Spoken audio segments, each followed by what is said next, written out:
Hello friends, I am doctor Prasad Sutone, smile world dental clinic. Clinic में हमारे बहुत सारे पेशेंट्स आते हैं जो हमको पूछते हैं कि हमारे बच्चों के दांत अभी तक आए नहीं, हमारे बच्चों के दांत गिरे नहीं और हमारा बच्चों के दांत हमारे छोटे बच्चों की वजह से थोड़े से सड़ गए हैं। तो बच्चों के दांतों के बारे में और नॉर्मल टूथ इरप्शन के टाइमिंग के बारे में हम आज 2 मिनट बात करेंगे। तो फर्स्ट ऑफ ऑल हम बोलेंगे कि पूरे लाइफ स्पैन में हमको 2 टीथ ऑफ सेट्स मिलते हैं। एक जो होता है प्राइमरी सेट ऑफ टीथ और दूसरा होता है परमानेंट सेट ऑफ टीथ। तो बच्चे जैसे 6 महीने से हम अभी इरप्शन टाइमिंग ऑफ डेसिडस के बारे में बात करेंगे। 6 महीने से टीथ इरप्शन आना स्टार्ट हो जाता है। ये एक अप्रोक्सीमेट एवरेज टाइम स्टडी किया हुआ है। हो सकता है अभी की जनरेशन में डिलेड इरप्शन भी हो सकता है या जल्दी इरप्शन भी हो सकता है, बट इसमें कोई बहुत ज़्यादा एबनॉर्मल उसका टाइमिंग है ऐसा नहीं रहता है। तो फर्स्ट जब दांत आता है बच्चों में तो वो आता है 6 महीनों में। उनके मैंडिबुलर इंसाइज़र जो छोटे दांत रहते हैं वो मैंडिबुलर इंसाइज़र्स आते हैं। उसके बाद आते हैं 6 to 7th मंथ में अपर इंसाइज़र आते हैं। फिर 7 to 8th मंथ में उसके बाजू के लैटरल इंसाइज़र्स आते हैं।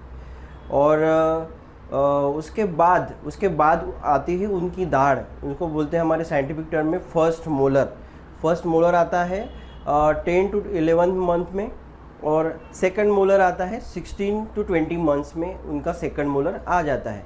मतलब और जो कैनाइन रहता है उनका ऊपर का कैनाइन रहता है वो भी 20 मंथ्स में आता है। वो कैनाइन की वजह से काफ़ी हमें पेशेंट्स पूछते हैं कि सर हमारे बच्चे का दांत मिसिंग है, बट वो कैनाइन जो है वो थोड़ा लेट आता है।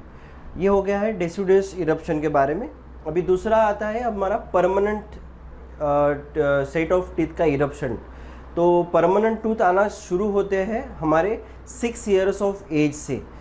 सबसे पहले आता है 6 years ऑफ एज में हमारे मोलर्स आते हैं, चारों मोलर्स आते हैं, अपर फर्स्ट मोलर और लोअर फर्स्ट मोलर। उसके बाद में आते हैं और साथ में आते हैं 7 to 8 years में lower incisor and upper incisor. And then एक सीक्वेंस होता है 1 2 3 4 5 6, वो दोनों अपर और लोअर डेंटिशन में सेम रहता है। मतलब अब आपका जो कैनाइन आएगा, लोअर का कैनाइन आएगा वो 9 to 8 years में आएगा। प्रीमोलर्स आते हैं, 2 प्रीमोलर्स रहते हैं, वो आएंगे 10 to 11th मंथ में। और जो सेकंड मोलर रहता है वो आता है अपने को 12 और 13th ईयर में। बट अपर का जो कैनाइन रहता है वो लेट आता है, वो आता है प्रीमोलर के बाद, अपर प्रीमोलर के बाद।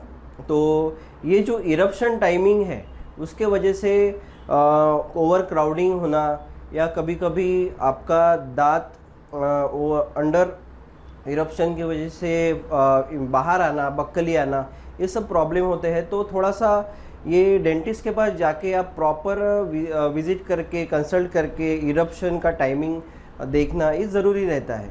वो अगर हमने बच्चों के दांतों का इरप्शन और बड़े हो गए उसके बाद में अपना इरप्शन एक एग्ज़ामिन अच्छे से किए तो आफ्टर 13 years आपको कुछ ऑर्थो ट्रीटमेंट करने की ज़रूरत नहीं रहेगी या बाद में कुछ कॉम्प्लिकेशन नहीं आएगी। उसके बाद आता है इरप्टिंग दांतों में बच्चों की केरीज का प्रॉब्लम। जब भी पेशेंट आते हैं उनके बच्चों के लिए वो काफ़ी वरीड रहते हैं कि हमारे बच्चों के सारे दांत सड़ गए हैं, उनके बच्चों के दांत आए ही नहीं। ये सिनारियो में हमको समझता है कि उनको अर्ली चाइल्डहुड कैरीज हुई है। तो जब हम एग्ज़ामिन करते हैं तो दांतों के जो क्राउन्स रहते हैं वो सारे सड़े हुए रहते हैं। तभी पेरेंट्स जब बॉटल फीडिंग करते हैं तब उनको बिना ओरल हाइजीन के, बिना ब्रश किए सुला देते हैं। तो वो टाइम पे उनको वो समझता नहीं कि उस चीज़ के वजह से उनके बच्चों के दांतों में केरीज लग रही है। तो ये पैटर्न को हम अर्ली चाइल्डहुड केरीज बोलते हैं। हमारे मेडिकल टर्मिनोलॉजी में एक दूसरा बॉटल केरीज बोलते हैं। नर्सिंग बॉटल केरीज भी बोलते हैं। और दूसरा रहता है ये जो केरीज का हम कैसे समझे, सिम्टम्स क्या है और कॉज क्या होता है। कॉज तो हमने जैसे बताया, आपकी जो हैबिट्स है, बॉटल फीडिंग हैबिट्स, उसको हमको चेंज करना पड़ेगा। बॉटल जैसे बॉटल फीड करता है बच्चा, उसको कॉटन से या उसके सिर्फ स्वाइप कर दिए उसका ओरल कैविटी, तो भी हम इस चाइल्डहुड केरीज से थोड़ा प्रिवेंट हो सकेंगे। उसके बाद अगर थोड़ा भी आपको एक दांत में केरीज लग रहा है या दूसरे दांत में आपको 3-4 दांतों में केरीज लग रहा है, तो इमीडिएटली डेंटिस्ट के पास जाके विजिट करें, उनको पूछे कि ये क्यों हो रहा है। तो डेंटिस्ट आपको उसके ट्रीटमेंट या प्रिवेंशन के बारे में बताएंगे। प्रिवेंशन में आता है अर्ली चाइल्डहुड केरीज में ये आता है अपना ओरल हाइजीन मेंटेन रखना है। बच्चों को पेरेंट्स ने ही 6 ईयर तक खुद ही ब्रश करके देना है। और फ्लोरिडेटेड पेस्ट आते हैं, फ्लोरिडेटेड पेस्ट जो रहते हैं वो केरीज को रोकते हैं। 2 साल के पहले फ्लोरिडेटेड पेस्ट यूज़ नहीं करना है। 2 साल और 6 साल के बीच में फ्लोरिडेटेड पेस्ट मार्केट में अवेलेबल है, हम प्रिस्क्राइब करके दे सकते हैं, वो यूज़ करना है रेगुलर।